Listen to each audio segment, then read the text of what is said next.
لو انت فريلانس او بتشتغل لوحدك اكيد سالت نفسك السؤال ده 100 مره، اسعر بكام؟ فالعميل هيسالك هو انت سعرك كام، فتقول له هو انت شايف ايه المناسب، وتقعدوا بقى في دايره كده ما بتخلصش تقريبا. فتعالى النهارده اقول لك ازاي تسعر خدماتك بشكل صحيح يخلي العميل يحترمك وانت تحس انك شغال وبتكسب. التسعير يا صديقي ليه اصول، مفيش حاجه اسمها انا شايف ان 300 لطيف او المنافس بياخد 1000 فانا هاخد اقل منه ب 100 فيبقى حسابنا 900. السعر بيتحسب عن طريق سعرك، وقتك، خبرتك، كلفه ادواتك، والقيمه اللي انت بتقدمها. هنا انت محتاج تحسب وقتك بجد، اسال نفسك انت هتاخد وقت قد ايه في الشغل اللي انت بتنفذه، وهل في تعديلات ولا لا، هتشتغل على برامج مدفوعه ولا لا، هل هتعمل برين ستورمنج للموضوع ولا هتكوبي بيست حاجه تانية. حاول ده لساعات واضربه في سعر الساعه بتاعتك هيطلع لك المبلغ الاجمالي. مثال، لو هتشتغل 5 ساعات وسعر الساعه بتاعتك 150 جنيه، اقل سعر الخدمه بتاعتك هو 750 جنيه. طب ازاي بقى تحسب الساعه بتاعتك بشكل دقيق؟ في طرق كتيره جدا، ولكن تعالى اقول لك على اسهل طريقه انا شخصيا بستخدمها. شوف فورك سبيس تكون بتروح تقعد فيه، بيديك نت ومشروب مثلا او حاجه علشان تنفذ الشغل بتاعك. شوف سعر الساعه هناك كام، وساعتها اقول لك ان ده اقل سعر التكلفه بتاعتك. يعني مثلا لو الساعه بره ب 60 جنيه فانت ما ينفعش تقل عن 60 جنيه، لان اصلا استهلاكك للنت وللنور وللكهرباء وللتكييف اللي شغال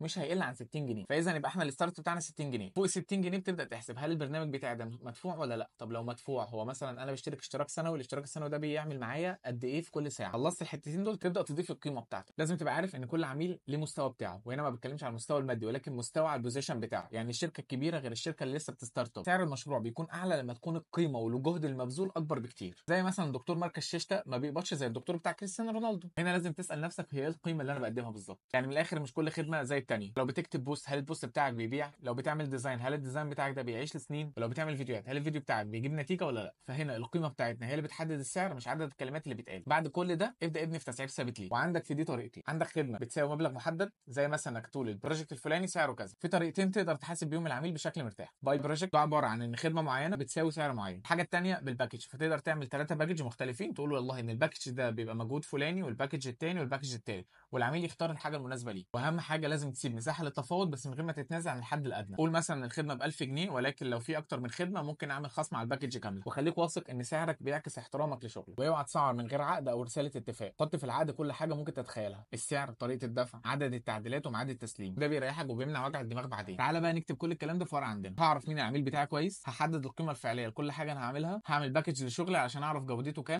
هكون مرن وعندي حد ادنى ما بتنزلش عنه ابدا، ومش هشتغل من غير اي توثيقات او عقود. فلو عاوز نموذج لعقود سواء انت فريلانس او بتقدم خدمات او حتى شركه، اكتب لي في الكومنتات ان انت عاوز العقد ده وهبعته لك في رساله. اشوفك على خير.